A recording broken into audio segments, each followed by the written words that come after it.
Tiada duka yang abadi di dunia, tiada sepi merantaimu selamanya.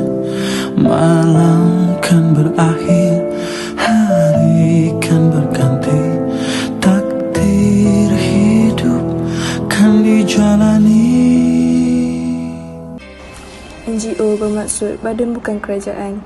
Ia adalah istilah yang merujuk kepada entiti sosial tanpa keuntungan, tidak bergantung pada pentadbiran awam dan biasanya menjalankan aktiviti yang bersifat sosial dan kemanusiaan. Terdapat pelbagai jenis NGO kerana konsep ini luas yang dapat merangkumi pelbagai jenis organisasi dan entiti dengan bentuk undang-undang yang berbeza. Beberapa contoh NGO adalah Amnesty International, Oxfam Interment dan Greenpeace. Konsep yang berasal dari NGO iaitu NGDO yang bertindak balas terhadap istilah organisasi bukan kerajaan untuk pembangunan dan yang menekankan bahawa organisasi didedikasikan untuk bekerja yang bertujuan untuk pembangunan sosial dan manusia. Bentuk jamak dari istilah NGO tidak berubah dalam bahasa Sepanyol sehubungan dengan yang tunggal, seperti yang ditunjukkan oleh Royal Spanish Academy. Untuk menunjukkan bentuk jamaknya, cukup gunakan kata-kata yang mendahulunya atau ubah dalam bentuk jamak. Bergantung di atas padang yang terlibat, badan bukan kerajaan memainkan berbeza peranan sebagai menggalakkan dan memastikan hak asasi manusia seperti pendidikan, perumahan dan kebebasan.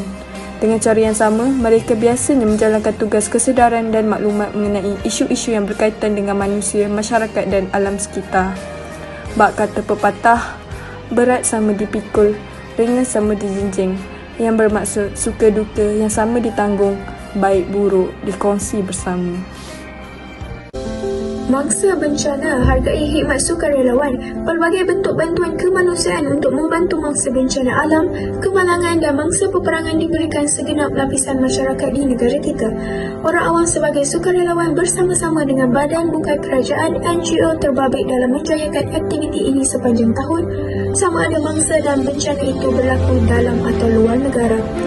Bantuan termasuk menyediakan makanan dan minuman, pakaian, keuangan, kesihatan perubatan, khidmat kaunseling, kebakaran menyelamat, bantuan perlindungan dan tempat tinggal.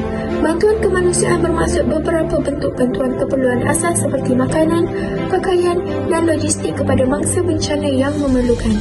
Bantuan perlu sampai ke tempat bencana pada kadar segera. Bantuan biasanya bersifat sementara hingga digantikan bantuan secara berkala oleh pihak berwajib atau agensi bantuan dalam jangka panjang. Bantuan perubatan pula ialah perkhidmatan perubatan khusus untuk rawatan kes ringan yang kurang serius akibat bencana di tempat berlakunya bencana. Namun, sesetengah pasukan perubatan mempunyai klinik dan bilik bedah bergerak serta fasiliti lebih canggih untuk tangani kes berat. Tujuan utama bantuan kemanusiaan dan perubatan adalah menyelamatkan nyawa, meringankan penderitaan dan membantu mangsa dari segi psikologi. Saya ingin berkongsi pengalaman peribadi dalam beberapa misi bantuan kemanusiaan dan perubatan sebelum ini. Pengalaman ini sangat berguna untuk memantapkan kemahiran menguruskan misi, pasukan bantuan dan juga memastikan bantuan diterima oleh mangsa bencana. Berikut merupakan contoh agensi yang terlibat dengan NGO iaitu Mercy Malaysia.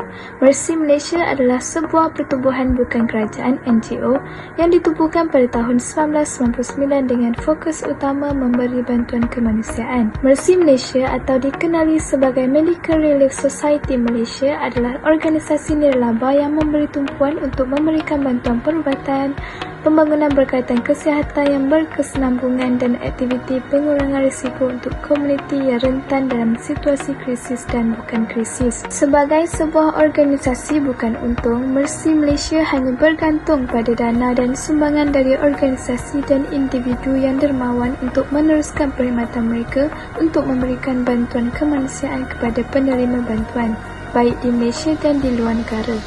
Organisasi ini adalah pertubuhan berdaftar menurut Akta Pertubuhan 1966 di Malaysia. Seterusnya, mari kita lihat berikut merupakan video bantuan yang telah dilaksanakan oleh agensi tersebut.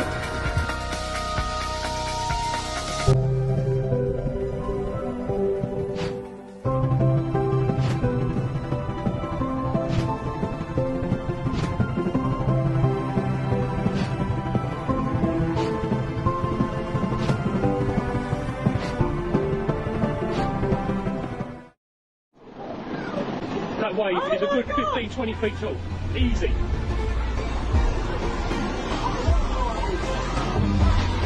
Ready, ready, ready.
Seterusnya, terdapat sikap positif yang boleh diambil dari isu ini. Contohnya, sanggup korban masa. Kita perlu menggalakkan semua pihak bersama-sama menghulurkan tangan dalam misi bantuan perubatan bagi mencapai matlamatnya.